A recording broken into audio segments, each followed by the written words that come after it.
faro jandankuyi ndankuyi faro ndankuyi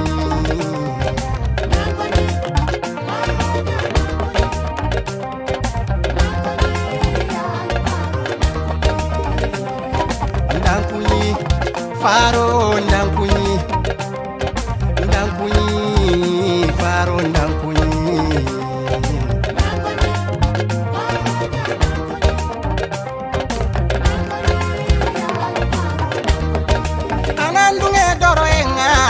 kana ona togodome kana ndunge siro yenga kana ona khorodome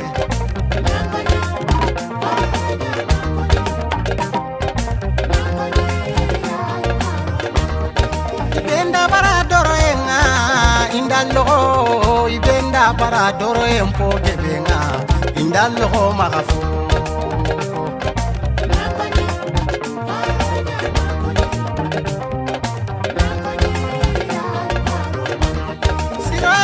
fofo kini sere boneran tikinanga siroye gama fofo kini sere boneran tanyananda yapula barika siroye nga ona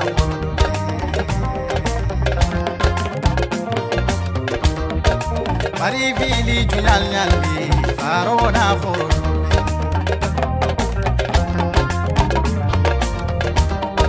Senegali julanyalbi farona khoro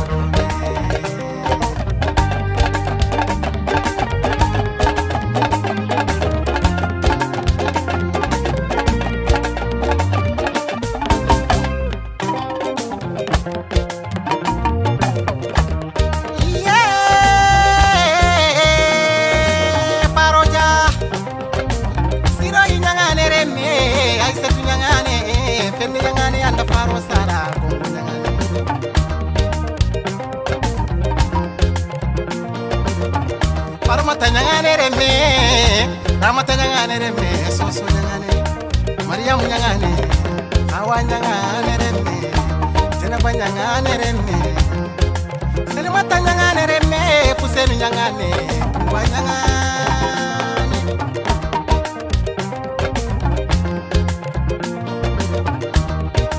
Kwasi sereme Fanjasi sereme Sada jareme Kumbaja jalango jalango Seydu jayan dancara Ali jare me faro ja faro barikatna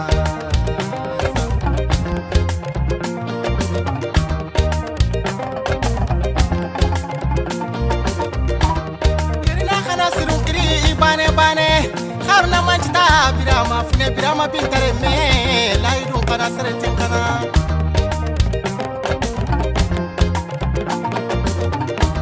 khana burun terinka asufat khana asufat kundalema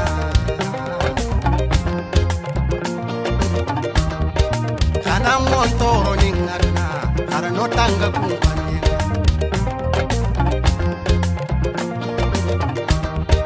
menja montoro ningana khana notanga kumpana wow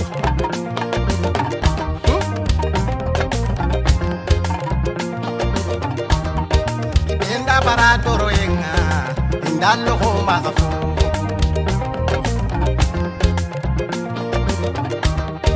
ibenda bara siro yenga indallo ho magafu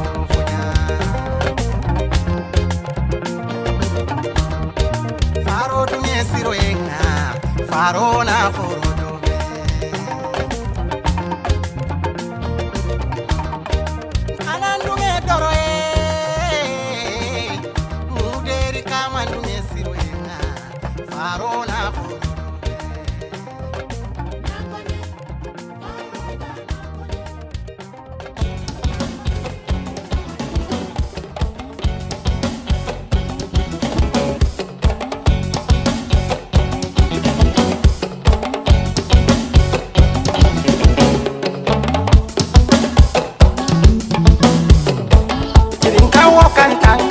Ringo menya kono soko, nyana meni soko, nyana kono.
para waginyai bakre koita wagi haja koita chime do okeri kau koita wagi haja koita chime do okeri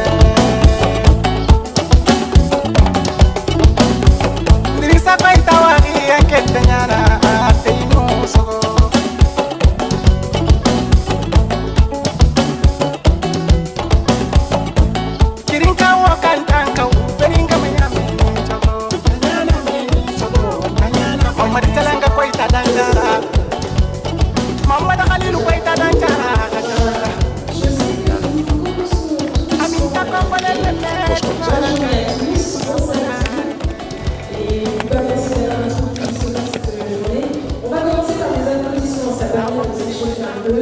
de réchauffer la salle. Progressivement, on sait que les sièges vont se remplir.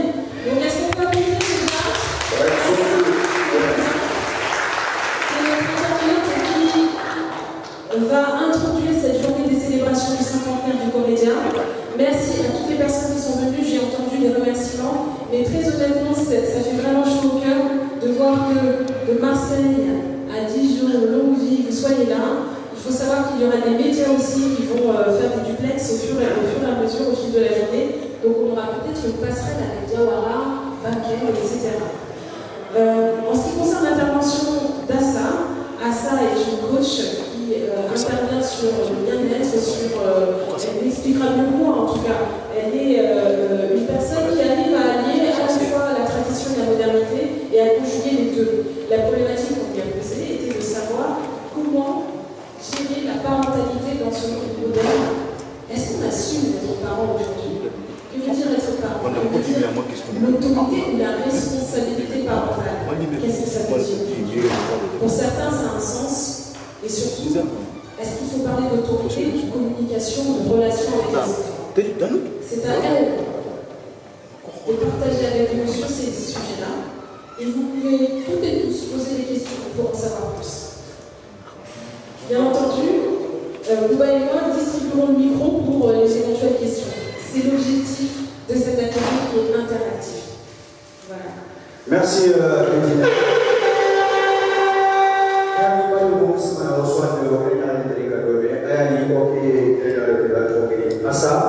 Asa akan di Fatah Pajudan Afro Bega akan di Sarang Duruna.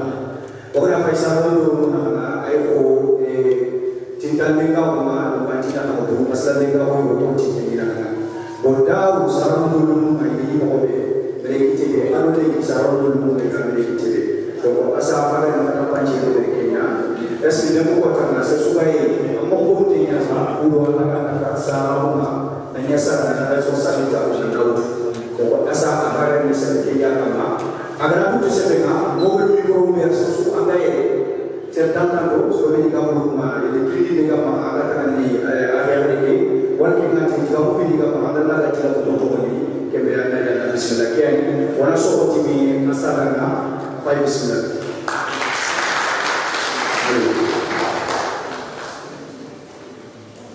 Bonjour et bienvenue à tout le monde. Alors c'est un plaisir pour moi d'animer cet atelier sur la relation parent-enfant pour une association qui est très très impressionnante, 50 ans, c'est pareil. Alors l'intervention que je vais réaliser aujourd'hui est sur la relation parent-enfant comme l'ont souligné Medina et Bouba. Juste avant de commencer, je vais quand même me présenter parce que c'est quand même bien de savoir qui est-ce qu'on écoute. Et je ne pense pas que je connaisse toutes les personnes qui sont dans cette salle. Alors moi je m'appelle Assa, je suis fondatrice de la société Itado Coaching. Je réalise du coaching, je propose du coaching de vie. Pourquoi? C'est pour accompagner les personnes à traverser des changements de vie, que ce soit des gros traumatismes ou des petits traumatismes après un burn-out, après un divorce, ou juste débuter dans l'entrepreneuriat, améliorer sa qualité de vie. Dans le cadre de mon travail, moi j'accompagne les personnes à reprendre les règles de leur vie. C'est-à-dire qu'on travaille sur la confiance en soi, on travaille sur l'équilibre entre le travail et la vie personnelle, afin que vous ne soyez plus des victimes en train de subir ce qui vous arrive, mais plutôt des acteurs qui font des choix et des choix qui vous correspondent. Pour cela, je propose des séances en coaching individuel, des ateliers, des conférences comme aujourd'hui, et également des soins énergétiques. Et pourquoi la relation parent-enfant? Tout simplement parce que j'ai travaillé pendant 15 ans auprès des enfants. Je suis une ancienne enseignante, j'ai travaillé dans l'animation, j'ai travaillé dans des structures sociales, handicap, exclusion, précarité. Et on s'aperçoit que tout au long de l'enfance et de l'adolescence, les enfants construisent leur personnalité, leur identité sociale, et ils apprennent aussi les normes et les valeurs de la société dans laquelle ils vivent. Et on s'aperçoit que ce processus, ça s'appelle la socialisation.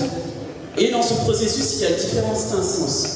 Il y a l'école, il y a la crèche, et à l'ensemble des adultes qui rencontrent dans leur vie. Mais l'instance qui est pour moi incontournable, et là où on a le plus le marge de manœuvre, c'est la famille. D'où la relation parent-enfant.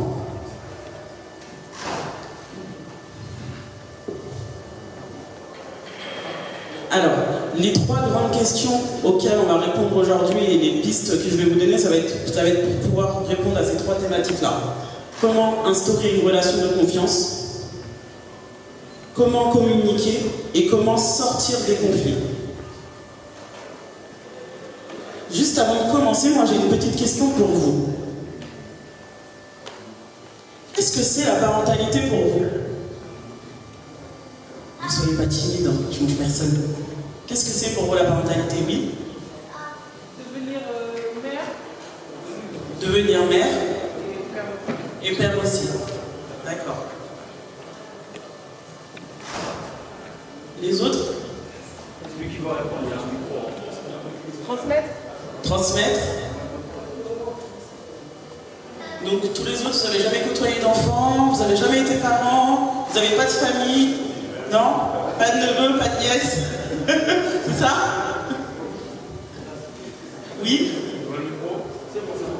C'est la relation créée avec ses enfants. La relation créée avec ses enfants. Merci. Bon, il y a au moins 3 personnes ou une famille ici. Ok. Tuteur. D'accord. Ah, pardon, j'avais pas vu. S'occuper de ses enfants. S'occuper de ses enfants, d'accord. Ok. On continue. Merci beaucoup pour toutes vos réponses. Alors, la parentalité, c'est un terme qui a été inventé à la fin des années 60, il me semble. La parentalité, c'est assumer la fonction de parent.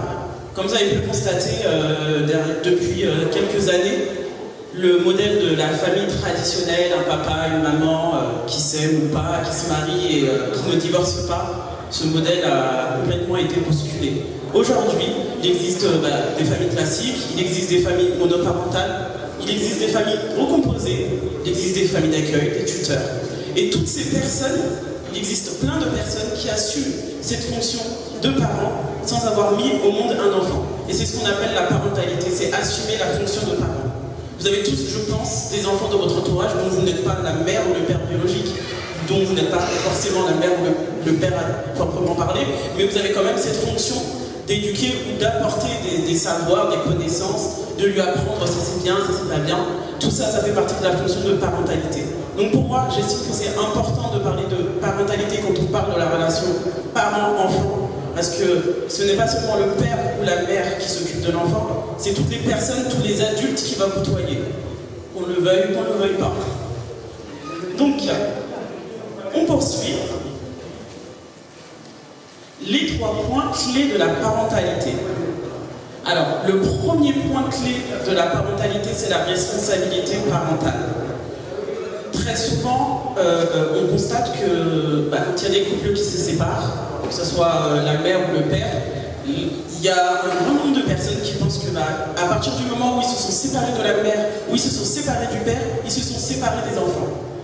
Je suis désolée, la responsabilité parentale, c'est du début à la fin. On est père et mère de ses enfants du début à la fin. C'est pas parce que votre enfant fait des bêtises, c'est pas parce que vous êtes séparé de la mère, vous êtes séparé du père, que vous n'êtes plus le parent de cet enfant-là. Pas du tout. C'est un lien qui est là, du début à la fin, et c'est pas une rupture ou le comportement de l'enfant qui va changer ça. Et on le voit souvent dans les familles où les parents se séparent. Très souvent, quand il y en a un qui pense que c'est un contrat en intérim ou un CDD, ça laisse des séquelles sur les enfants. On n'est pas parent par intermittence, on n'est pas parent en CDD, c'est pas comme ça. C'est un lien qui vous unit du début à la fin. Ensuite, on a le deuxième point qui est aussi très important, les pratiques parentales. Qu'est-ce que c'est les pratiques parentales?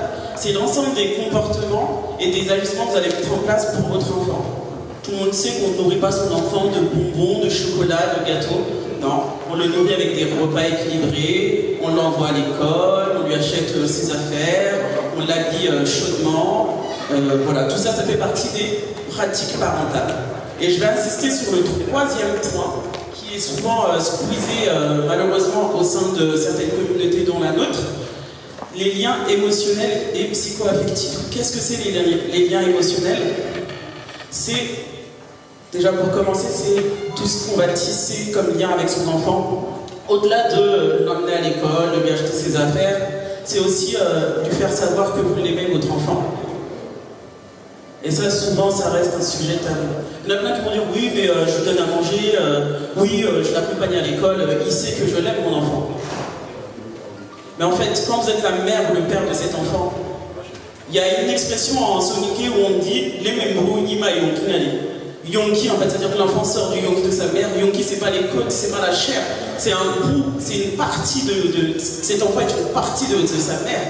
Mais si vous, en tant que mère ou en tant que père, vous ne faites pas savoir à votre enfant que vous l'aimez, comment il va le savoir? Même si on s'en doute, même si on se dit oui, bah, mes parents ils m'aiment, bah, de toute façon ce sont mes parents, le fait de le savoir et de l'entendre, c'est aussi rassurant pour cette personne-là. Après, ça ne veut pas dire qu'il faut aller lui chanter tous les matins, mon enfant, je t'aime. Hein. Restons raisonnables aussi. Alors, suite à cela, moi je vais juste donner quelques points de vigilance qu'on oublie. Quand on s'adresse à des enfants ou quand on voit des enfants, le premier point c'est ce ne sont pas des mini-adultes, ce sont des adultes en construction. Et souvent, on a tendance à exiger des choses d'eux en oubliant que ce ne sont pas des adultes. Un exemple tout simple, quand vous allez au supermarché avec un enfant, selon son âge, il y en a qui vont arriver, qui vont courir dans les allées, bah oui, c'est normal. Pour lui, il arrive dans un endroit qui est beaucoup plus grand que chez lui, il y a des allées, qu'est-ce qu'il fait? Bah, il court. Après, il y en a qui vont prendre tout ce qu'il y a dans les rayons et vont le mettre dans le caddie. Et les parents vont se retourner, mais arrête de mettre ça, c'est bon. Mais en fait, quand l'enfant il voit papa et maman prendre des affaires et les mettre dans le caddie, lui il se dit pas que derrière il y a une carte bleue, un chèque ou de l'argent à sortir. Bah non, papa, maman ils prennent, ils mettent dans le caddie, bah je fais pareil. Sauf que si on ne prend pas le temps de lui expliquer, bah, il ne peut pas le comprendre. Donc, ce qui m'amène au deuxième point, il ne devine pas les attentes des adultes. Si vous attendez quelque chose de votre enfant, la manière la plus simple, c'est de lui dire. Comme on dit, le chemin le plus court entre deux points, c'est une ligne droite. Bah, la manière la plus simple de communiquer avec quelqu'un, c'est de lui dire les choses. La télépathie n'existe pas encore, ni entre les parents, les enfants, ni entre les conjoints. Ça ne marche pas encore, ça n'a pas été prouvé. Donc, la manière la plus simple, c'est de le dire. C'est de dire ce que vous attendez de votre enfant. Ensuite, on a le point 3. Ils ne font pas des bêtises seulement pour tester vos nerfs, ils explorent aussi le monde. Des fois, on est là, on se pose la question, mais pourquoi il fait ça? Mais qu'est-ce qui lui est passé par la tête? Mais qu'est-ce qui lui arrive? En fait, quand un enfant il a 5 ans et que vous en avez 40, il a 5 ans d'existence sur cette planète. Vous en avez 40, vous avez vécu plein de choses, vous avez expérimenté plein de choses. Cet enfant, il en a 5, il est encore à la découverte du monde. Donc c'est normal qu'il explore. Mais c'est pas parce qu'ils font des bêtises qu'il faut tout leur laisser faire. Donc c'est pour ça qu'il est important de fixer un cadre sécurisant et de fixer des limites à votre enfant. Pourquoi? Parce que tout simplement, un enfant n'a pas conscience du danger comme nous on peut le voir, il n'a pas le recul que nous avons. Et de toute façon, un enfant qui a un cadre et un adulte sécurisant en face de lui, demain s'il a un problème, il ne va pas se tourner vers l'adulte qui lui laisse tout faire. Il va se tourner vers la personne qui lui fixe des limites parce que c'est avec cette personne qu'il va se sentir en sécurité. Donc on continue sur les points de vigilance. Alors ils ont besoin d'un cadre, mais ils ont aussi besoin de tendresse, de rire, de joie, d'amour. Ça fait aussi partie de la vie.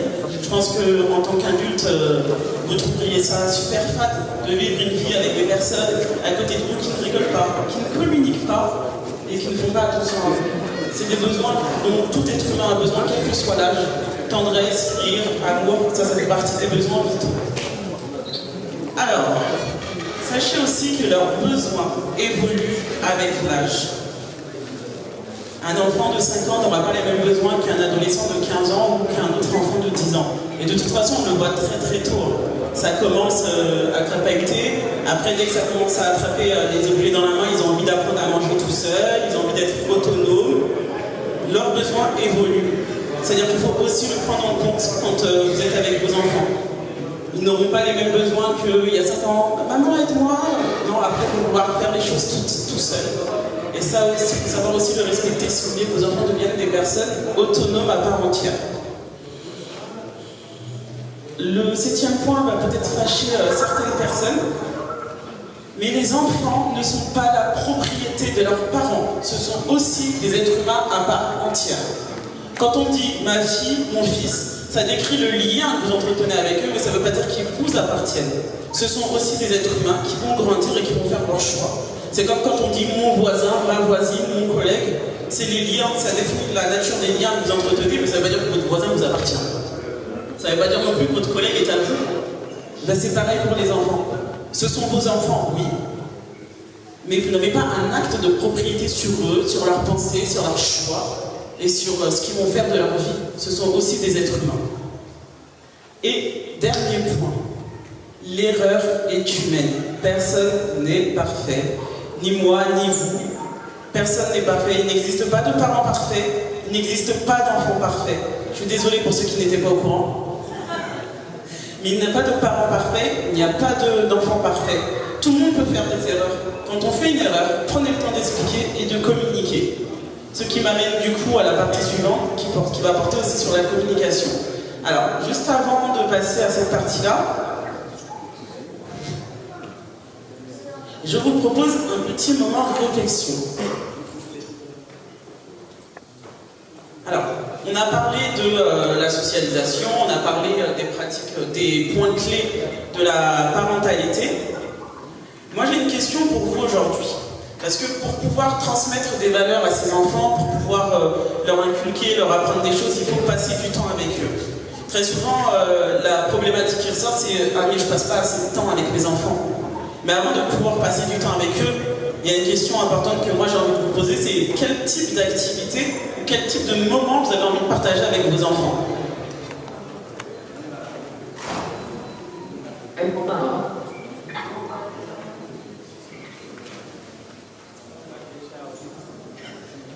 Je répète, quel type d'activité, ou quel type de moment avez-vous envie de partager avec vos enfants?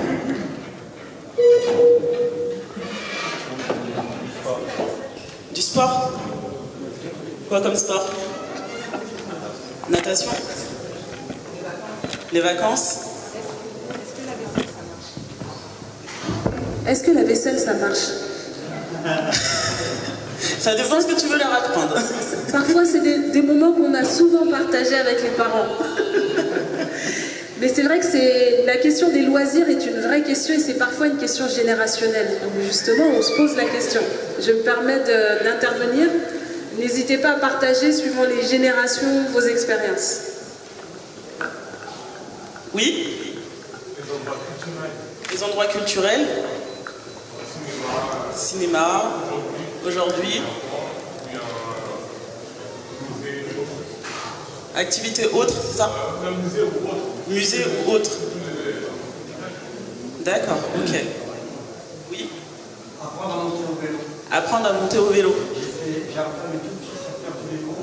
Le soir, au Dôme de Marseille, un grand espace. Et pour lui montrer que je lâchais, derrière, je ne tiens pas. Les gens qui me voyaient ne pouvaient pas comprendre. Mais ça, c'est bon souvenir.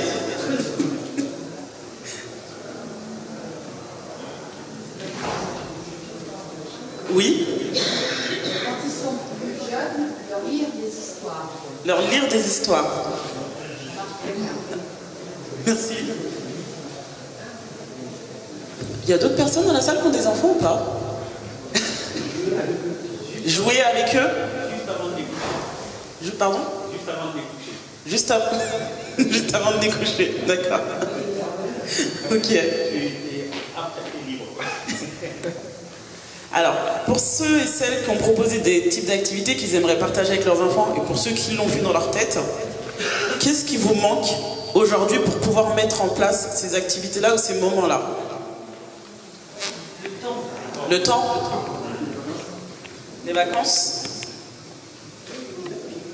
Oui? On mange ensemble? 5 cuillères, d'accord. À la main.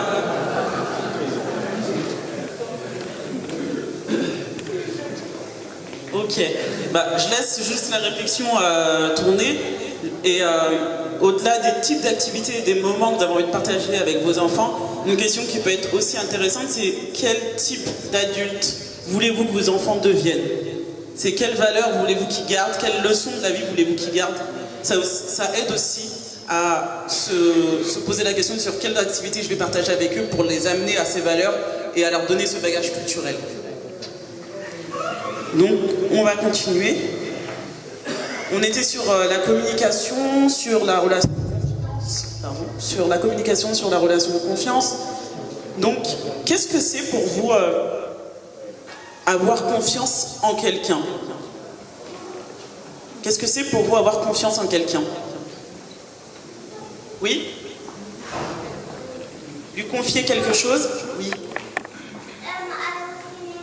Aller au cinéma? D'accord. Oui? Croire à sa parole. Croire à sa parole. D'accord. Être à l'écoute. Tous ceux qui sont dans la salle, vous avez au moins confiance en une personne sur cette terre. Hein? Oui? Et vous, là-bas, qu'est-ce que c'est pour vous avoir confiance en quelqu'un? On a confiance en personne? Confier.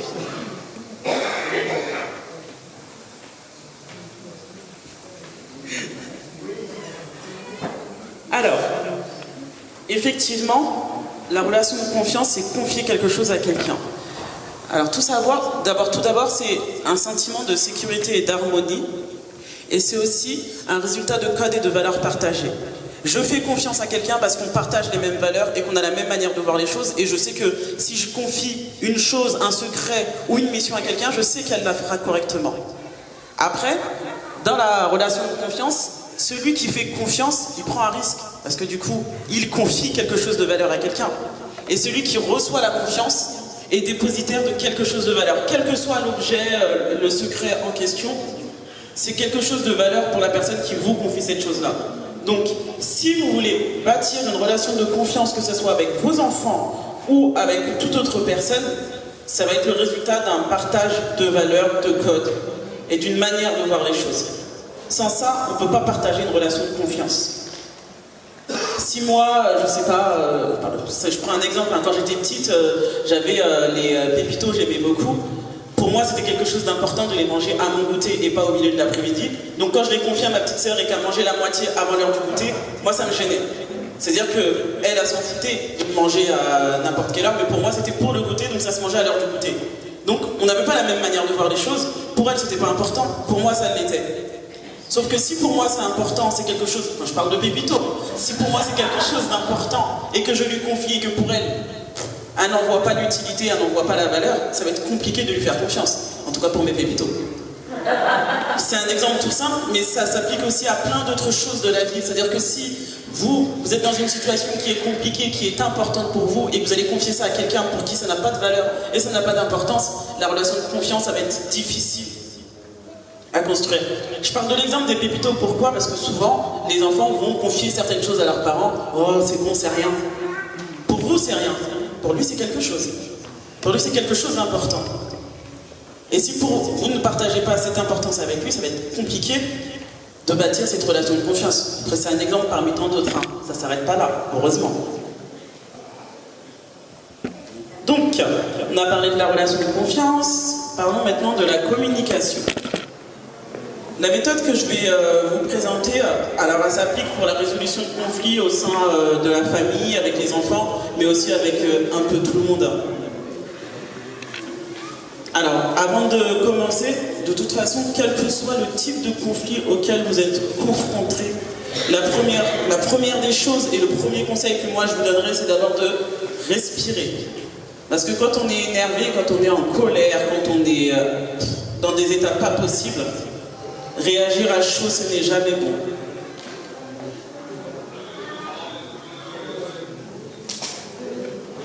Est-ce qu'il y a des personnes dans la salle qui ont déjà entendu parler de la communication non violente?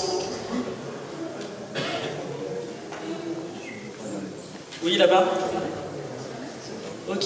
Alors la communication non violente, c'est un processus de communication qui a été élaboré par Marshall Rosenberg. Et le but de cette manière de communiquer, c'est pas d'obtenir ce qu'on veut de l'autre, hein. C'est obtenir un lien humain, désolé pour la faute, c'est créer une relation de qualité avec soi et avec les autres. Comment ça se passe pour la communication non violente? Ça se passe en 4 étapes. Je vais vous présenter le petit schéma. Alors, en fait, de la communication non violente, ce qu'il nous propose, c'est une méthode pour gérer les conflits. Ça se passe en 4 étapes, comme je l'ai dit. La première étape, c'est observation. Il y a un conflit qui se présente à vous, où vous êtes dans le conflit, c'est prendre le temps d'observer ce qui se passe. Ensuite, c'est se connecter avec l'autre et comprendre ce qui se passe en nous. Qu'est-ce qui se passe, qu'est-ce que vous ressentez? Et en fait, derrière chaque conflit, derrière chaque comportement agressif, derrière chaque réflexion, il faut savoir qu'il se cache un besoin. L'exemple, moi, le plus parlant, c'est quand vous êtes sur la route, il y a quelqu'un qui vous rentre dedans. Ça m'est arrivé il n'y a pas longtemps, c'est la personne, elle est sortie, elle m'est rentrée dedans, et elle m'a dit « Ah !» et elle commence à me crier dessus. Je me suis arrêté, je l'ai regardé, et je me suis dit « C'est une blague !» En fait, il me rentre dedans, et c'est moi qui l'agresse. Mais en fait, derrière ce comportement, quand on prend le temps d'observer, derrière ce comportement d'agression, ce qui se cache, c'est son besoin qui n'est pas rempli, c'est la peur. C'est-à-dire qu'il m'est rentré dedans, effectivement, il m'a agressé, mais en fait, il avait peur. Et quand on prend le temps de se connecter à ce qui se cache derrière notre comportement, on peut comprendre et on peut savoir ce qu'on va demander à la personne en face. Moi, derrière, le besoin que j'avais, au-delà de son agression, etc., c'est déjà de voir si tout le monde allait bien. Il n'y avait personne dans sa voiture non plus, elle allait bien, moi je vais bien. Ensuite, la voiture, bien évidemment. Et à la fin de l'accident, c'est signer un constat à l'amiable, ce qui se passe dans les meilleures conditions, sans qu'on se frappe dessus, sans qu'on s'agresse plus que ça. Donc, si je décompose, là, dans le cas de la situation qui m'est arrivée, c'était un accident. Un jeune homme m'est rentré dedans, j'observe la situation. Moi, je l'ai vu sortir de sa voiture en furie. Je restais dans ma voiture, je l'ai regardé. Parce qu'il était hors de question que je sorte et que je me mette à lui crier dessus non plus. Je suis une femme, une frappe, je suis pas sûr de m'en sortir. Après, une fois que je l'ai regardé, moi-même j'ai eu peur, lui aussi a eu peur, donc j'ai pris conscience que il y avait ce besoin d'être rassuré. Donc ce que je lui ai dit au monsieur qui était en train de me crier dessus, c'est hey, calme-toi, t'es en vie, je suis en vie. Le reste c'est du matériel. Là tout de suite il est redescendu en pression, il m'a regardé, il m'a dit ah ouais t'as raison. Ok, maintenant tranquillement, on va sortir, on va faire le tour des voitures, on va regarder quels sont les dégâts qu'il y a sur nos 2 voitures respectives. Est-ce qu'il y a besoin de faire un constat ou pas? Et voilà. Là c'est un exemple de vie qui peut arriver à tout le monde, enfin toute personne en tout cas qui a une voiture et qui conduit. Mais c'est aussi un exemple qu'on peut appliquer au conflit, que ce soit avec les enfants, les parents ou tout autre type de personnes. C'est-à-dire que vous observez, vous prenez conscience de ce dont vous avez besoin dans cette situation-là pour formuler une demande qui est claire et qui est précise. Je prends l'exemple souvent du cas récurrent de la douche. Quand on demande aux enfants d'aller se laver, on le demande 1 fois, 2 fois, 3 fois, 4 fois, on finit par s'énerver, va te laver. Si on applique la communication non violente, c'est-à-dire qu'au lieu de lui crier dessus, de lui dire va te laver avec tout ce qui va derrière, c'est hey, tu vas passer la journée à l'école, tu vas courir, tu vas transpirer. Moi j'ai besoin d'une maison qui sente bon et j'ai besoin d'un enfant qui sente bon aussi. Et puis si tu restes comme ça dans cet état-là, tu n'auras peut-être pas de camarades à l'école, pas de copains, pas de copines parce que tu sens pas bon. Là tout de suite la manière de l'amener c'est pas pareil. J'ai besoin que tu ailles te laver pour sentir bon. Quand on dit ça à un enfant, il comprend le pourquoi du comment et il va se laver. C'est un exemple avec la douche, c'est un exemple qu'on peut appliquer avec plein d'autres choses. Est-ce qu'il y a des personnes qui ont des cas récurrents de conflits avec leurs enfants ou de situations ou d'expériences qu'ils aimeraient partager pour qu'on puisse le décomposer ensemble et voir comment on peut y remédier ou pas?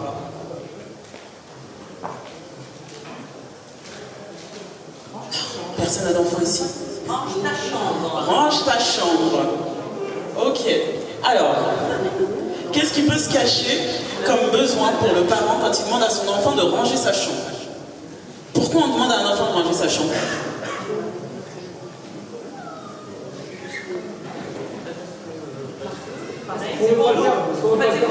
Parce qu'on ne veut pas le faire soi-même? C'est pour nous aussi, oui. Parce que marcher sur les Legos, ça fait mal aux pieds, oui.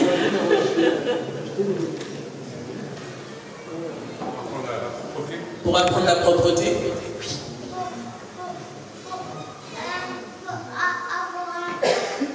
Pour avoir un cœur. Oui. Pour les responsabiliser. Ok. Donc là, on a eu plein de petits arguments. Donc, si, au lieu de dire à l'enfant, range ta chambre, bordel, si je lui dis, j'aimerais bien que tu ranges ta chambre, parce que tu peux te faire mal avec les Legos, mais tu apprends aussi la propreté, et la propreté, c'est important. Donc, j'attends de toi que tu ailles ranger ta chambre. Là, tout de suite, c'est pas la même approche.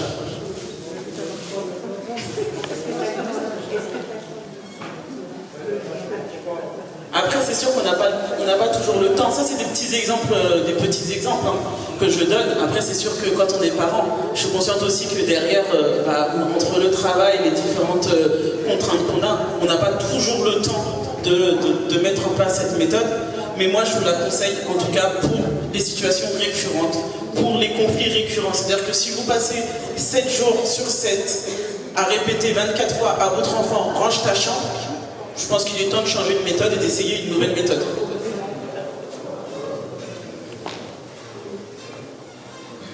Est-ce que vous avez des questions?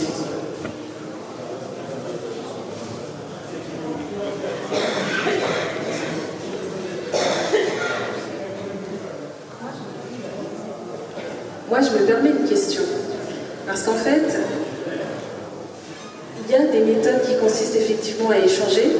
Et on vient d'une culture où l'échange c'est un code qu'on nous a inculqué et on nous a toujours dit que c'était comme ça qu'il fallait faire.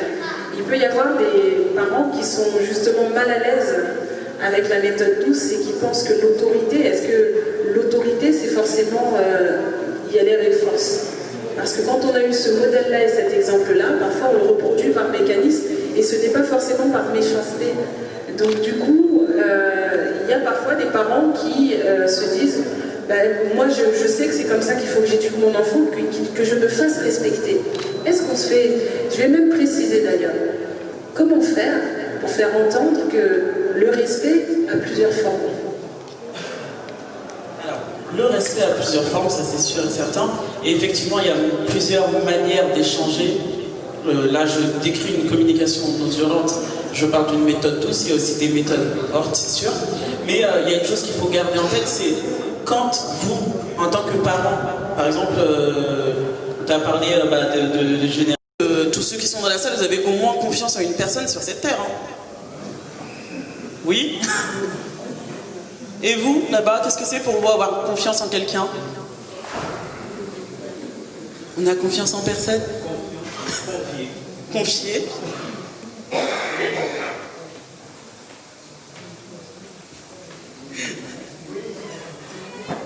Alors, effectivement, la relation de confiance, c'est confier quelque chose à quelqu'un. Alors, tout d'abord, c'est un sentiment de sécurité et d'harmonie, et c'est aussi un résultat de code et de valeurs partagées.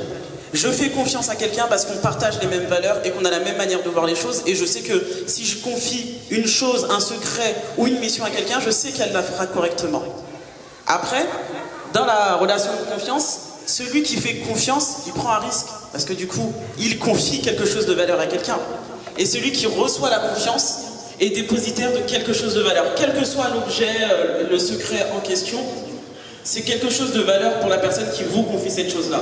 Donc, si vous voulez bâtir une relation de confiance, que ce soit avec vos enfants ou avec toute autre personne, ça va être le résultat d'un partage de valeurs, de codes et d'une manière de voir les choses. Sans ça, on ne peut pas partager une relation de confiance. Si moi, je sais pas, je prends un exemple, hein, quand j'étais petite, j'avais les Pépitos, j'aimais beaucoup. Pour moi, c'était quelque chose d'important de les manger à mon goûter et pas au milieu de l'après-midi. Donc quand je l'ai confié à ma petite sœur et qu'elle mangeait la moitié avant l'heure du goûter, moi ça me gênait. C'est-à-dire qu'elle a son goûter de manger à n'importe quelle heure, mais pour moi c'était pour le goûter, donc ça se mangeait à l'heure du goûter. Donc on n'avait pas la même manière de voir les choses. Pour elle c'était pas important, pour moi ça l'était. Sauf que si pour moi c'est important, c'est quelque chose, quand je parle de Pépito, si pour moi c'est quelque chose d'important et que je lui confie et que pour elle n'en voit pas l'utilité, elle n'en voit pas la valeur, ça va être compliqué de lui faire confiance. En tout cas pour mes Pépitos.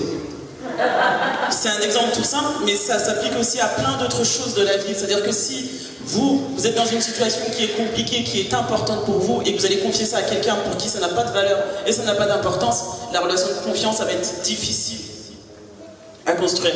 Je parle de l'exemple des Pépitos, pourquoi? Parce que souvent, les enfants vont confier certaines choses à leurs parents. Oh, c'est bon, c'est rien. Pour vous, c'est rien. Pour lui, c'est quelque chose. Pour lui, c'est quelque chose d'important. Et si vous ne partagez pas cette importance avec lui, ça va être compliqué de bâtir cette relation de confiance. Après, c'est un exemple parmi tant d'autres. Hein. Ça ne s'arrête pas là, heureusement. Donc, on a parlé de la relation de confiance. Parlons maintenant de la communication. La méthode que je vais vous présenter, alors elle s'applique pour la résolution de conflits au sein de la famille, avec les enfants, mais aussi avec un peu tout le monde. Alors, avant de commencer, de toute façon, quel que soit le type de conflit auquel vous êtes confrontés, la première des choses et le premier conseil que moi je vous donnerai, c'est d'abord de respirer. Parce que quand on est énervé, quand on est en colère, quand on est dans des états pas possibles, réagir à chaud, ce n'est jamais bon.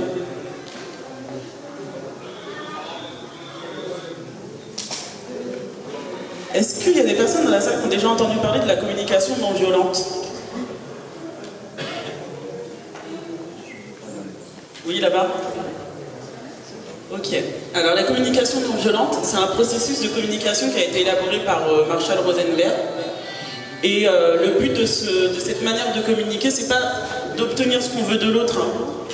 C'est obtenir un lien humain, désolé pour la faute, c'est créer une relation de qualité avec soi et avec les autres. Comment ça se passe pour la communication non violente? Ça se passe en 4 étapes. Je vais vous présenter le petit schéma. Alors, en fait, dans la communication non violente, ce qu'il nous propose, c'est une méthode pour gérer les conflits. Ça se passe en 4 étapes, comme je l'ai dit. La première étape, c'est observation. Il y a un conflit qui se présente à vous, où vous êtes dans le conflit, c'est prendre le temps d'observer ce qui se passe. Ensuite, c'est se connecter avec l'autre et comprendre ce qui se passe en nous. Qu'est-ce qui se passe, qu'est-ce que vous ressentez? Et en fait, derrière chaque conflit, derrière chaque comportement agressif, derrière chaque réflexion, il faut savoir qu'il se cache un besoin. L'exemple, moi, le plus parlant, c'est quand vous êtes sur la route, il y a quelqu'un qui vous rentre dedans. Ça m'est arrivé il n'y a pas longtemps, c'est la personne, elle est sortie, elle m'est rentrée dedans, et elle m'a dit « Ah !» et elle commence à me crier dessus. Je me suis arrêté, je l'ai regardé, et je me suis dit « C'est une blague !» En fait, il me rentre dedans et c'est moi qui l'agresse. Mais en fait, derrière ce comportement, quand on prend le temps d'observer, derrière ce comportement d'agression, ce qui se cache, c'est son besoin qui n'est pas rempli, c'est la peur. C'est-à-dire qu'il m'est rentré dedans, effectivement, il m'a agressé, mais en fait, il avait peur. Et quand on prend le temps de se connecter à ce qui se cache derrière notre comportement, on peut comprendre et on peut savoir ce qu'on va demander à la personne en face.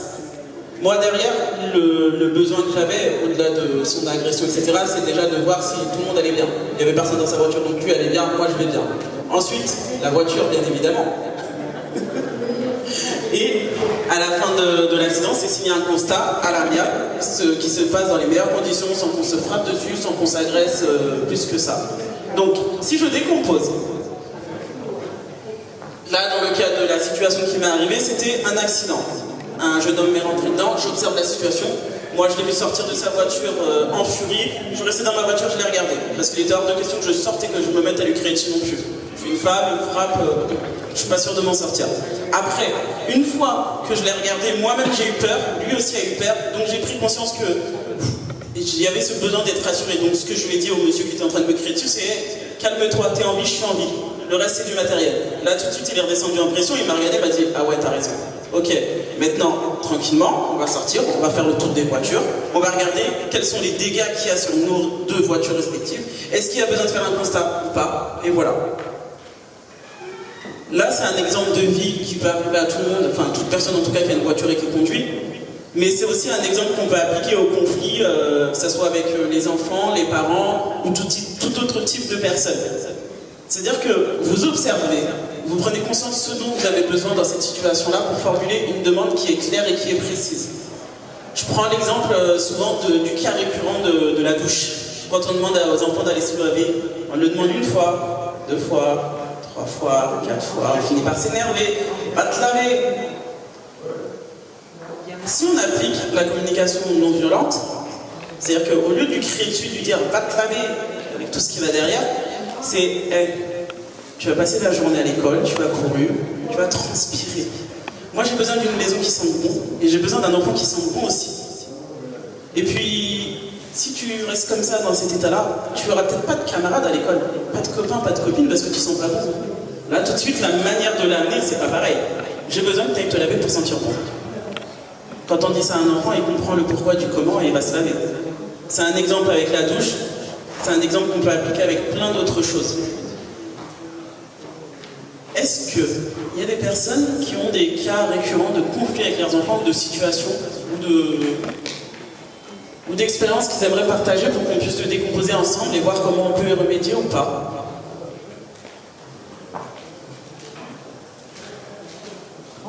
Personne n'a d'enfant ici? Range ta chambre. Range ta chambre. Ok. Alors, qu'est-ce qui peut se cacher comme besoin pour le parent quand il demande à son enfant de ranger sa chambre?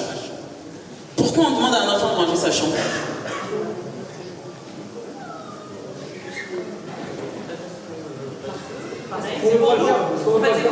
Parce qu'on ne veut pas le faire soi-même?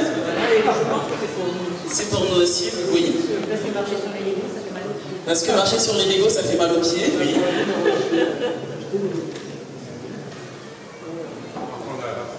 Pour apprendre la propreté.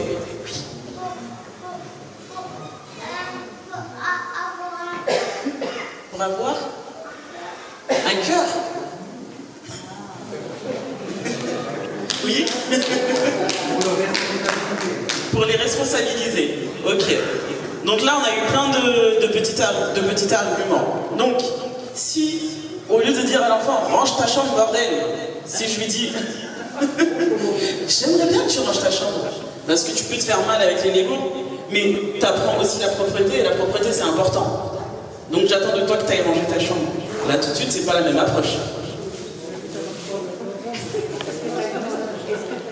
Non, à son enfant, c'est savoir lui poser une limite. Et je me dis qu'il ne faut pas oublier qu'on prépare nos enfants à être de futurs citoyens qui vont vivre dans un pays avec des lois, avec des règles à respecter. Et quand il n'entend pas non à la maison, bah, ça donne des adultes qui sont frustrés au moindre problème, à la moindre situation et qui partent dans tous les sens dès qu'on leur dit bah non. Ça fait partie de la vie, on ne peut pas toujours faire ce qu'on veut et ça fait partie de la vie ça aussi.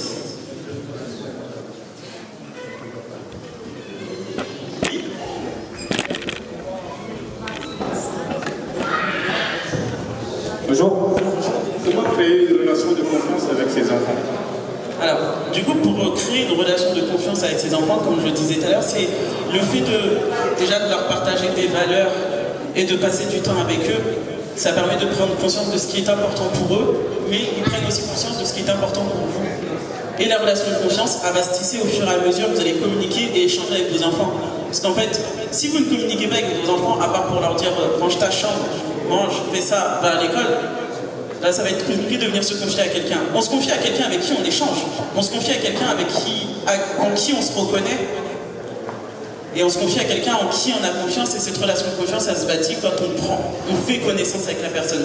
Donc si vous voulez créer une relation de confiance avec vos enfants, passez du temps avec eux, échangez, dialoguez, et surtout échanger et passer du temps avec eux en fait. Je vais le poser d'une autre manière, dans le sens contraire. Dès qu'on a perdu cette confiance avec les enfants, comment on récupérer cette relation de confiance? Alors, quand on a perdu cette relation de confiance avec ses enfants, c'est comment la récupérer? Déjà, ça va dépendre de suite à quoi cette relation de confiance a été perdue. Parce que si c'est dans le cadre de, par exemple, vous lui avez confié quelque chose, une mission, ou vous lui avez demandé de faire quelque chose et qu'il ne l'a pas fait correctement, c'est déjà lui faire prendre conscience de bah voilà, tu as fait telle ou telle chose, moi ça m'a pas plu parce que je te faisais confiance, je m'attendais à tel ou tel type de comportement.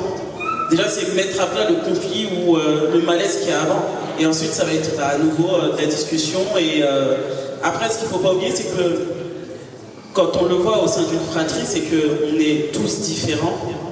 Que ce soit dans une fratrie, dans une famille ou dans un groupe de personnes, on est tous différents. C'est-à-dire qu'il y a des choses qu'on va pouvoir confier à une personne, d'autres choses qu'on ne va pas pouvoir lui confier. Et on le voit dans notre cercle d'amis, il y a des choses sur lesquelles on peut compter sur certaines personnes, et d'autres, on se dit, c'est pas vrai. Après, il y a aussi ce truc à prendre en compte, c'est que c'est pareil pour les enfants, il y a des choses que vous allez pouvoir leur confier, et d'autres pas. Et vous, en tant qu'adulte, vous avez ce regard-là, et vous allez pouvoir prendre ce recul-là, et pour se dire, oui, est-ce que je peux lui confier telle ou telle chose, ou pas? Est-ce que ça répond à votre question?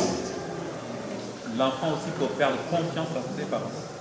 Oui, tout à fait. Bonjour. Comment faire pour réparer ça? Hein? Comment faire pour réparer ça? Bah, l'enfant peut tout à fait perdre confiance en ses parents, mais du coup, là, la démarche va être inverse. C'est-à-dire qu'au lieu d'aller voir son enfant et de lui expliquer, bah voilà, tu as fait telle ou telle chose, moi, j'ai pas aimé, ou ça m'a fait me sentir comme ça ou comme ça, c'est lui demander qu'est-ce qui se passe. En général, les enfants, ils sont assez spontanés. Quand on leur pose des questions, il n'y a pas tous, comment dire, c'est pas comme nous les adultes, on se dit non mais attends, ça va la vexer, ou je sais pas, ou vas-y, je vais lui dire tout. En général, les enfants, quand on leur pose la question, vous la posez, vous la reformulez, ils vont se livrer. Hein. C'est lui demander qu'est-ce qui s'est passé, pourquoi il a été déçu, et il vous donnera la réponse. Bonjour tout le monde, c'est Abdoulaye Sena. J'ai une question par rapport à l'éducation des enfants. Alors, le constat a révélé qu'en Afrique traditionnelle, les parents donnaient des coups de bâton souvent aux enfants pour les éduquer. Alors, est-ce que actuellement, à l'état actuel des choses, le fait de donner un coup de bâton ou un coup de fouet à son enfant est un moyen d'éducation? C'est ça ma question. Très bonne question. Alors, comme vous l'avez dit, c'est l'éducation traditionnelle. L'éducation traditionnelle, ça se passe au pays, et c'est quelque chose de normal là-bas en fait. Mais quand votre enfant est né en France et il grandit en France, il passe comme vous 35 heures à l'école, avec des enseignants qui n'ont pas grandi au pays, qui ne les ont pas frappés et qui ne leur ont pas expliqué des choses avec des coups de fouet et des coups de bâton. Donc cet enfant que vous allez frapper avec un coup de bâton ou un coup de fouet, il va se dire mais pourquoi mon parent fait ça en fait? Pourquoi tu me frappes? Parce que c'est simple, quand vous allez à l'école et que vous voyez d'autres personnes qui ne se font pas frapper, vous trouvez ça totalement injuste de vous faire frapper. Alors en plus, si on n'a pas trop de communication avec ses parents, et en plus, il n'y a pas de moment de on partage, on échange, la réflexion qu'on se fait, c'est ma mère ou mon père ne m'aime pas, en plus il me frappe. Donc pour moi, je ne pense pas que ça soit une bonne manière d'éduquer son enfant. Il faut prendre aussi le contexte qui est en place. On est dans une société où on parle de liberté, de fraternité, d'égalité, où on est plutôt sur du dialogue, sur de l'échange. C'est-à-dire que ça, c'est une donnée qu'il faut prendre en compte aussi. Effectivement, si on parle d'éducation en Afrique, vous allez dire à des parents, frappe pas tes enfants, même les enfants vont se retourner, ils vont vous regarder, ils vont dire, qu'est-ce qu'il raconte celui-là? Oui, parce que c'est pas le même contexte, c'est pas les mêmes codes. Ça va répondre à votre question? Bonjour. Bonjour. Donc comment on fait, comme les enfants sont trop avancés à ce moment, donc on est tous on sait, donc s'ils te posent des questions que tu ne pouvais pas répondre, ça m'est arrivé, donc je vous dirai après. Mais là, j'attends votre conseil. Si un enfant qui te pose des questions que tu ne pouvais pas leur répondre, tu vas faire. Alors, comme j'ai dit, personne n'est parfait, hein. On ne sait pas tout. Quand il y a une question à laquelle on ne sait pas répondre, je pense que le mieux c'est d'être honnête et de dire bah, je ne sais pas, je vais me renseigner, je vais regarder et je vais te répondre après. Après, souvent on peut croire que ça décrédibilise auprès de l'enfant parce qu'on n'a pas la réponse, mais je pense qu'il y a plein de gens dans cette salle, il y a des choses qu'on ne sait pas. Moi-même, il y a des choses que je ne sais pas. Et si je ne sais pas, bah, je me dis je ne sais pas. Je vais me renseigner, je vais voir et je reviens vers toi. Moi, ça m'est arrivé, donc un enfant de moins de 5 ans qui m'a posé une question. J'ai beaucoup réfléchi parce qu'il faut que je réponde. la question qu'il m'a posée. Il était assis, il joue tout seul, on ne parle pas, donc il jouait tout seul, nous on parle, nous les adultes, entre les adultes. Donc il est venu subitement, il m'a dit, papa, mais vous avez dit, bon Dieu, il est gentil. C'est moins de 5 ans. J'ai dit, oui, pourquoi vous avez dit ça? Il m'a dit, parce que bon Dieu, il a tué mon grand-père. Son grand-père, il vient de mourir, ça fait 1 mois. Alors là, je réfléchis, je dis, il faut que je le réponde, sinon. Donc, ce que je lui dis, je dis, bon Dieu, il est très gentil. Parce qu'il a pris ton grand-père, il t'a donné une petite sœur. Si le grand-père n'était pas parti, peut-être qu'il ne l'aurait pas, une petite sœur, parce qu'il n'avait pas la petite sœur.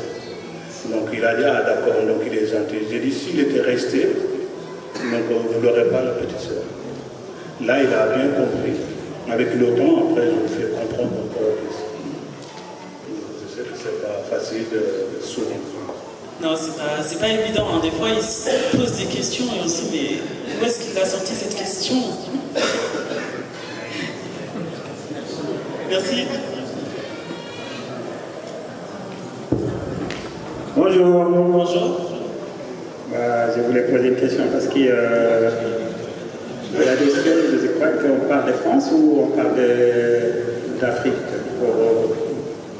Parce qu'on voit celles qu'on voulait se comparer. Et même ils ont des problèmes avec les enfants.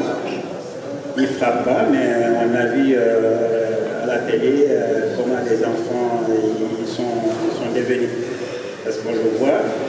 Ils ne sont même pas capables de dire à un enfant assis cette place. Ça, je crois que ce n'est pas question des autorités qu'on fait en Afrique. Nous, en Afrique, il suffit de regarder les enfants seulement. Ils savent qu'est-ce que tu veux. Mais c'est ça que je voulais poser une question. Je n'ai pas tout compris en fait. J'ai dit oui. Parce que la première question, j'ai dit c'est est-ce qu'on parle d'Afrique? Oui. Ah, vous pouvez parler sur les questions. Oui. Dis, est-ce que ça fait en Afrique à Cameroun ou ça fait en France à Cameroun? Ah, moi c'est la relation parent-enfant pour la France. France, il y avait, oui, tu vas me dire, il y a moi, pour t'aider quatre. Il faut que les gens aient des variétés. Mais il faut que les gens aient des variétés. Est-ce qu'il y a un problème à soi? Ok. D'accord, ok. Alors, je reprends juste ce que j'ai dit. Moi, je parlais de la communication non violente, c'est important de partager. C'est important. Mais Nanti, c'est pas ça. C'est-à-dire qu'à un moment, à sous limiting, c'est-à-dire que voilà, anda Kenya amasiro, mais ça ne veut pas dire que les mengalanga, anlingenda, allez, ouega linganda, allez anya. Non, aslo rempenga, tout a des limites. C'est pas parce que c'est notre enfant que c'est le roi du monde qu'on l'aime, qu'il faut lui laisser tout faire. Non, comme je dis, il y a des limites, il y a un cadre à mettre en place aussi. Et le travail de parent, c'est pas seulement lui donner le droit de tout faire, parce que de toute façon, c'est pas possible dans la vie, c'est pas comme ça. C'est aussi lui fixer des limites et lui dire, ok, ça tu peux le faire, ça tu peux pas le faire. Et c'est aussi ce qu'on appelle du coup la responsabilité, parce que derrière, celui qui assume la responsabilité, ceux qui assument les responsabilités, ce sont les parents. Et donc, ce sont les parents qui devraient être les premiers à mettre des limites à leurs enfants. Après, il ne s'agit pas de dire, oui, vas-y, fais tout ce que tu veux, c'est beau. Non, c'est pas comme ça. Est-ce que ça répond à votre question? Non? Alors, je n'ai pas dû bien la comprendre alors.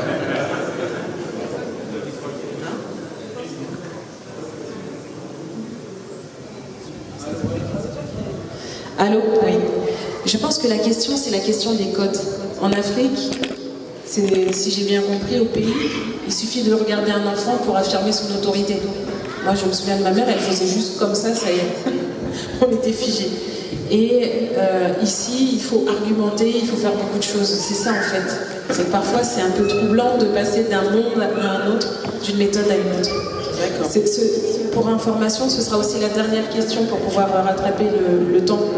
Mais c'est une question très juste, c'est la double culture aussi. C'est ça, on n'est pas du tout dans les mêmes réalités et on n'attend pas la même chose des enfants non plus. Voilà. Eh bien, on peut remercier Assa de Itato Coaching. Et on va aussi remercier tous les participants et participantes qui ont pris la parole. Je voulais faire une petite parenthèse parce qu'on a parlé de la parentalité et il y a beaucoup d'hommes. Et vraiment chapeau messieurs. Parce qu'en général, ce sont les femmes qui parlent. Ce sont les femmes qui sont reçues dans les bureaux. Ce sont les femmes qui sont chouchoutées, qui discutent et on prend le temps de leur expliquer. Et là, vous n'avez aucun complexe. Et c'est là que vous commencez à gagner. Dernier point, on a parlé de la parentalité. Peut-être que par la suite, il faudra penser à la parentalité avec les garçons, parce qu'il y a un vrai sujet par rapport aux garçons. La transmission des femmes, on l'abordera au fur et à mesure de cette journée. Et la transmission des hommes, c'est un vrai enjeu aujourd'hui. Parce que le nom est transmis par l'homme, mais il y a aussi des choses qui sont transmises par l'homme. Je n'en dis pas plus. Mais à ça, est-ce que tu as, pour conclure, des choses que tu as pu constater pendant cet échange avec le public? Des choses qui t'ont étonné, des questions, des choses qui sont reliefs par rapport à cette assistance. C'est vrai qu'on a, il faut le savoir, des notables, on a des personnes plus jeunes. Pour conclure. Alors, pour terminer, moi je dirais juste, on a beaucoup navigué entre l'éducation à l'occidentale, l'éducation à l'africaine. Pour moi, il n'y a pas un système d'éducation qui est mieux que l'autre. Je m'éclaircis sur ce propos-là, c'est qu'il y a des bonnes choses à prendre de part et d'autre. Oui, il y a des choses dans la culture occidentale qui sont intéressantes, il y en a d'autres qui le sont beaucoup moins. Il y a des choses qui sont intéressantes dans la culture africaine à reproduire et d'autres choses qui le sont beaucoup moins. Après, c'est à vous de prendre conscience de ce que vous avez envie de garder, ce que vous n'avez pas envie de garder, et d'appliquer en fait, et de transmettre et de partager ce que vous voulez garder. Mais il y a du bon partout, comme il y a du mauvais partout. C'est juste à vous de faire votre choix, et voilà. En tout cas, je vous remercie beaucoup pour votre écoute, pour tous ceux qui, toutes vos questions et votre attention. Merci à ça. Merci à ça. À ce retour à ça.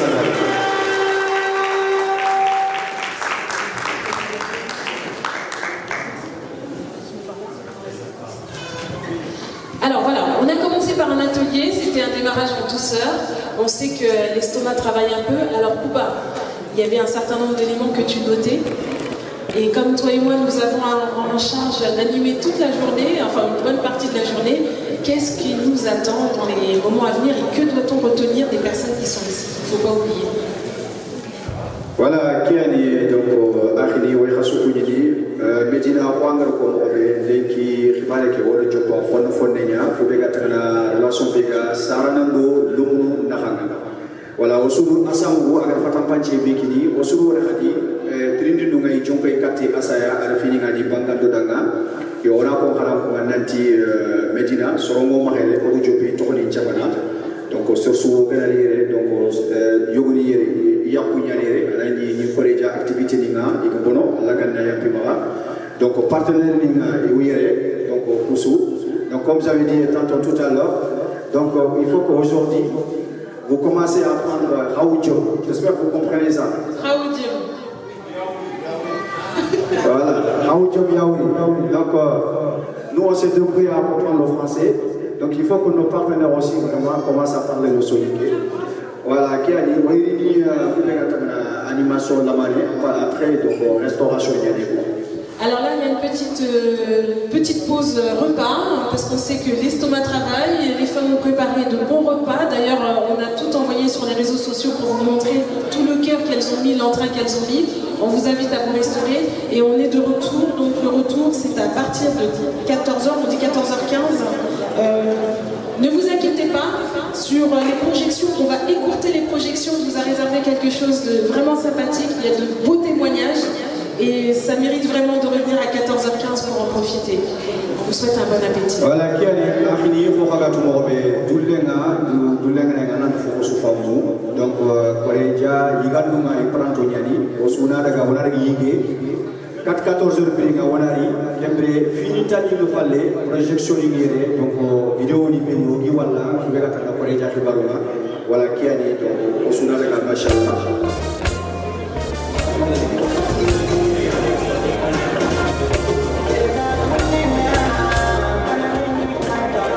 bon appétit à tout le monde. Nano Sawaboum.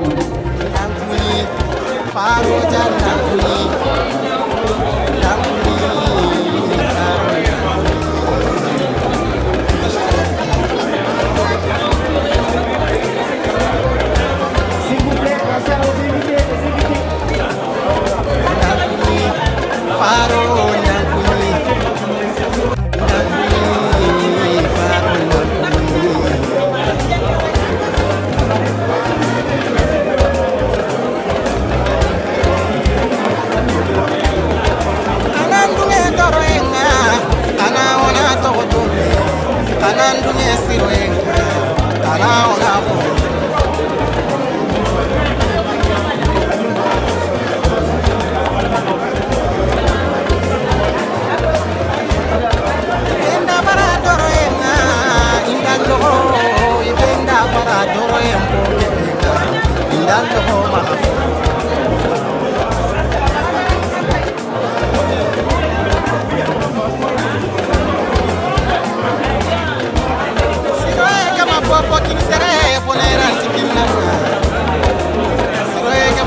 Je rappelle qui nous sommes. Bouba Magassa. Bouba, c'est mon acolyte. Bouba, c'est Monsieur Communication en Soninké. Et moi, je représente et je suis la génération qui parle très mal Soninké, mais qui aime sa culture, qui aime ses populations. Bouba, on a décidé, malgré le petit retard de programme, d'animer les personnes qui sont ici. Je te laisse traduire en soniké parce qu'on a aussi des diffusions en soniké dans les médias. Merci beaucoup Rachel. Kiari Maremo, ok gidanya ari katoka sefere jopana, ona so honti midaga gini Rachel, inat Medina kone, ofaba ko sukul kone. Kumbinya ni misi mana serbege ni bongo sumbulu kone, alhamdulillah lagan nanema, asam hontenti sergebe yere, jawar bokonga ado soli karasu. Donc kelle ñaare ngana ni ko foya aga kille be kama kenya xibar sampindana ñani.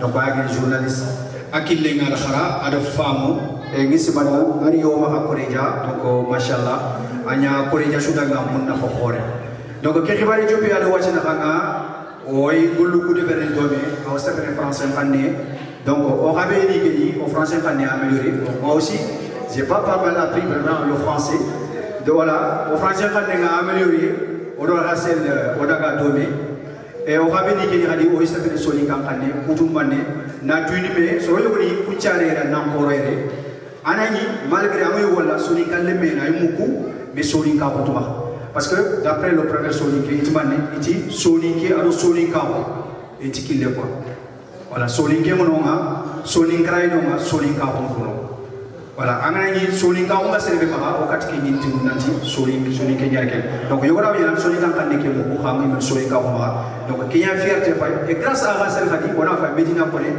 ya hari ngebe ri nan ke fi golle ke no ma igeli wori ga yonko ebe nanti tiens ah ke kunda sarera homo ma pourquoi pas akinga ge intégré au sein de Koreja il a gagné 4 soli ka donc on a félicité que Gamari mo merci d'applaudir. Précision, Bouba explique que c'est vrai qu'il y a on dit tout le temps que ce qui est important dans la culture soninké, c'est aussi de parler la langue, on aime notre langue, nous sommes des locuteurs soninké. Je comprends la langue, je la parle très mal, mais je suis en stage accéléré avec tous mes frères qui sont du Corédia. Il y a mes tontons aussi qui me parlent, il y a ma mère, il y a tout le monde, donc je suis en rattrapage, mais j'ai envie de dire, c'est un petit clin d'œil aussi. L'intégration, c'est pas que dans un sens.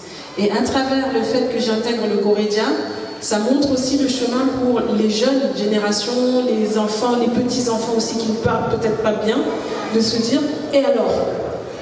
Et oui, et alors ? Est-ce qu'on peut s'intéresser au village?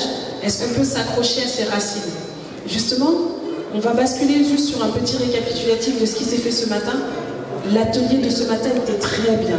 Moi, j'étais très fière surtout, je vais dire d'une chose, des papas. Parce que les mamans, je suis admirative des mamans qui gèrent 1000 vies, qui font tout. Mais je pense que les papas, ils ont un chemin aussi à parcourir. Parce qu'on vous a beaucoup cassé. Il y a la fatigue, il y a le travail, il y a les responsabilités, il y a les codes, il y a la vie de couple, de famille, il y a tout. Et est-ce qu'on vous a adressé la parole pour voir avec vous comment fonctionner? Souvent, c'était le doigt pointé. Et on a vu le résultat, tout le monde reste dans son coin. Peut-être qu'aujourd'hui, la réponse, en tout cas nous, c'est ce qu'on a voulu faire avec cet atelier, c'est de créer du dialogue. On dialogue facilement avec les femmes. Les femmes, elles ont encore beaucoup de combats à mener. Mais vous, les hommes, vous en avez aussi. Reprendre confiance en vous. L'échange, on l'a vu, c'est très important. J'ai cité mon grand-père, je vais citer mes oncles. Je parle de moi, je suis désolée, je ne peux pas parler pour d'autres. Mais mes oncles, quand ils prennent le téléphone pour dire simplement « Allô, Bafi, comment ça va ?» Ce qu'ils ne savent pas, c'est que peut-être j'ai eu un stress énorme, une pression au travail, et que ce petit « allô », c'est ça qui m'a donné la force de résister. Et ça fait du bien. C'est le meilleur médicament. Voilà. C'est ça la confiance. La confiance, on l'acquiert comme ça, par des petits gestes. C'est juste salam alaikum. Des fois, j'ai des cousins qui m'appellent de Lyon, de Marseille. Ils me disent « je suis le fils d'un tel ». Je suis perdue, mais j'apprécie. Voilà. Ken.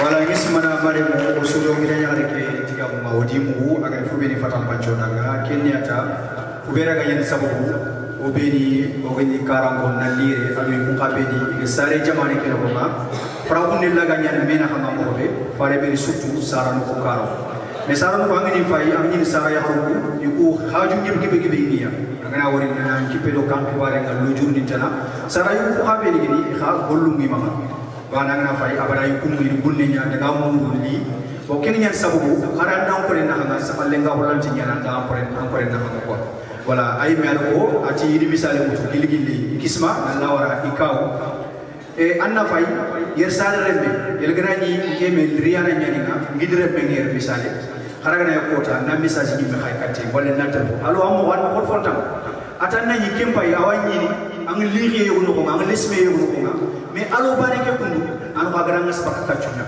donc pour kenni wosunya ikati khalle nya ko kene kene donc se suga yere yigo nginanga awanda yahari muginanga annan ko to wona ken do mena o makati yer saro mu nyenta woni war de karanga war ki nganta do munya woni war karanga donc ken essence kundu kharaga ne 30 secondes appel nya vraiment foali aga fosiro no kenya ko ndati fana ke asa agni kebe fatam pa fube gata na mer ko ke enfant parent ke khibarenga ani 7 kumunya sa fa lenga ulla ga nyana do munuma ini saro na xam be kiani donc Medina. Kiani. Et en plus, j'ai vu les gens de Dijon lever la tête. Vous parlez soniqué maintenant. Hein. Sur la journée des 50 ans, ce qui est important, c'est qu'on est tous émus. Il faut savoir on a des équipes de femmes, d'hommes qui sont à l'extérieur, qui ne profitent pas pour le moment de l'instant présent.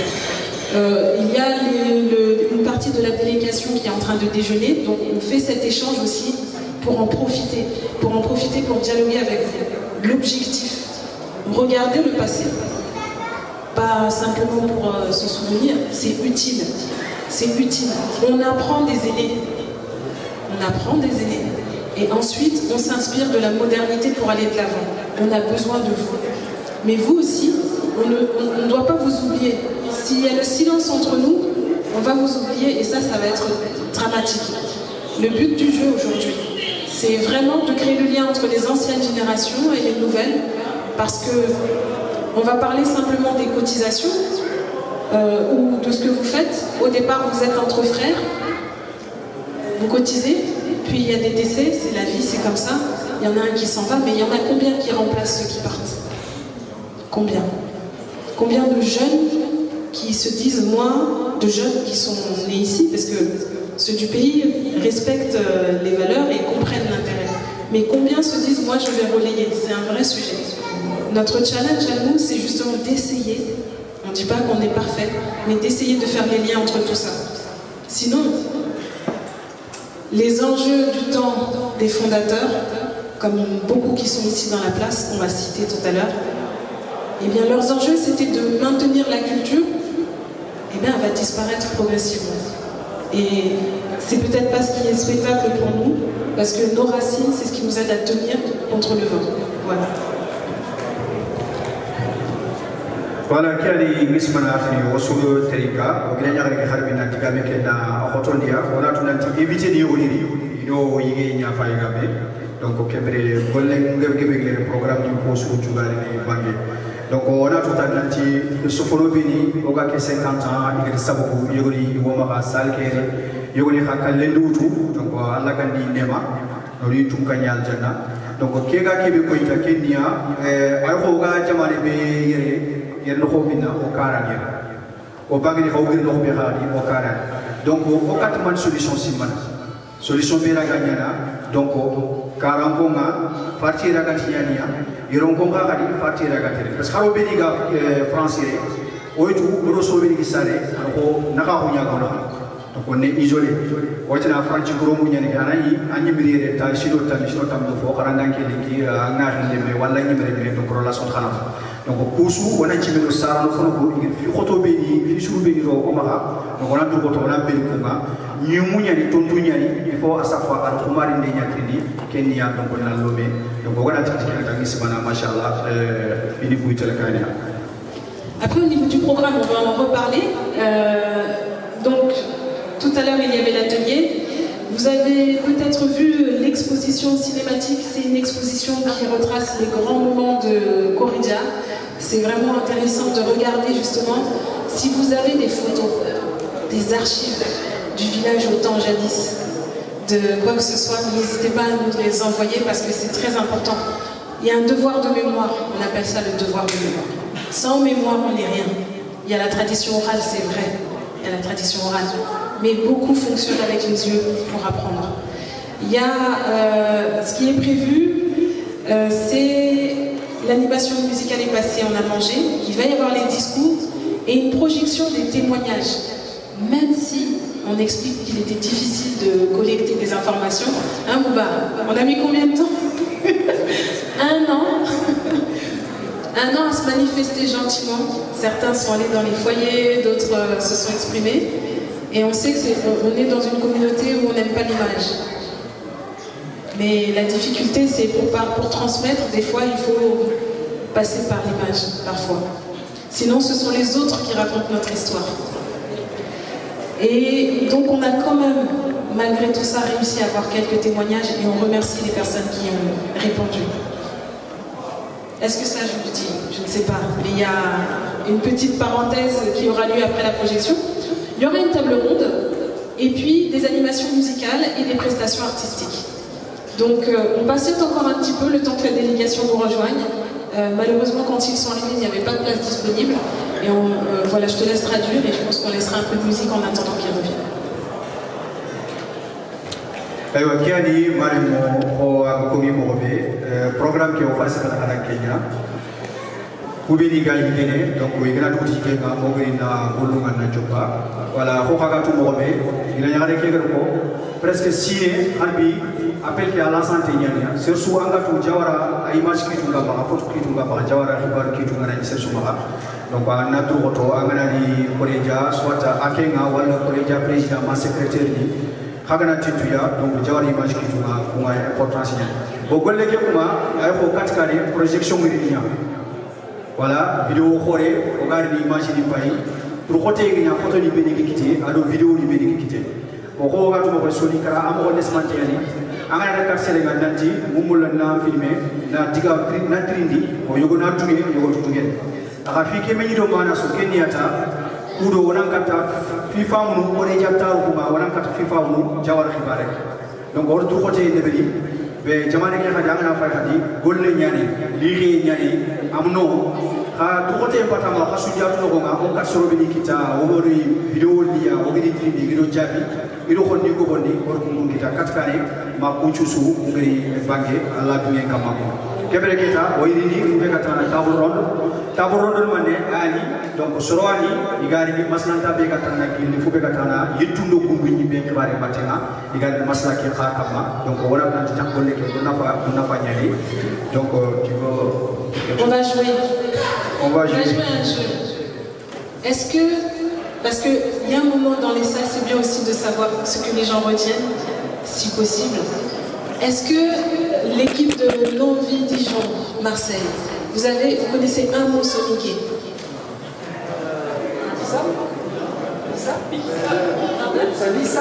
Bissa.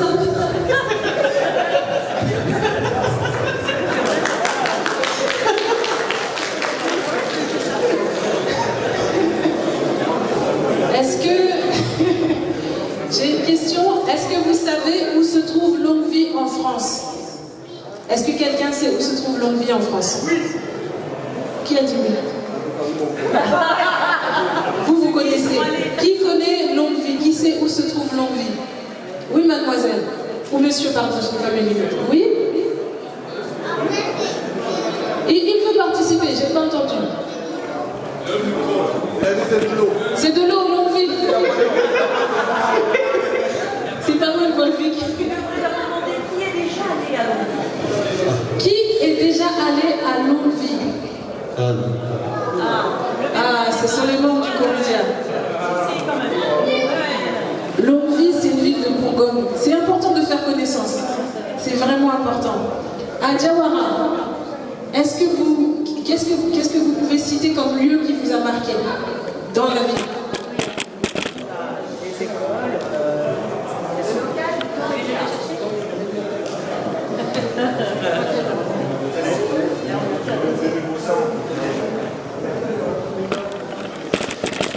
Les écoles. On a suivi une école, 4, le collège, le lycée, la case des tout petits. Tout ça, on l'a vu. On allait toujours à la sous-préfecture. On allait rencontrer le chef du village. La dernière fois, on a vu la médiathèque.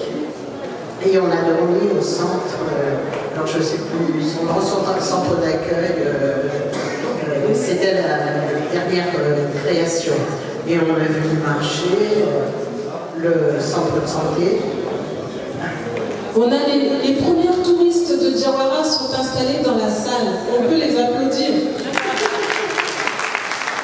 C'est du vrai tourisme. Si ça se trouve, dans quelques années, ça deviendra une ville touristique. Oui. Non, Médina, on ne faisait pas du tourisme. J'entends. C'est pour flatter un peu l'ego parce qu'il y a de belles choses aussi. Et dans le tourisme, il y a le plaisir des yeux. Mais ce que vous faites, c'est vraiment cool. Bien sûr. On a vu là-bas la fabrique de fruits, de parfums, etc. Les jardins, les coétanes, nous allions toujours. Et puis le maraîchage des femmes, à l'époque où il y avait les jardins des femmes, et nous allions avec les pompes, etc.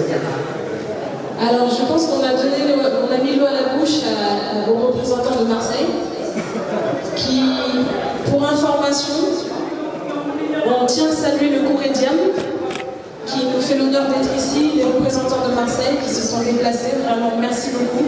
Il y a Lyon, il y a aussi d'autres délégations.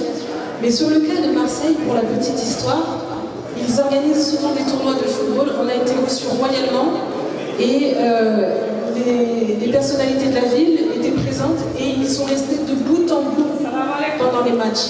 Malekoum salam. Ça c'est Madame Guissier, femme capable. Applaudissez pour la grande dame. Je dis la docteur Diarbomou. Voilà, bien.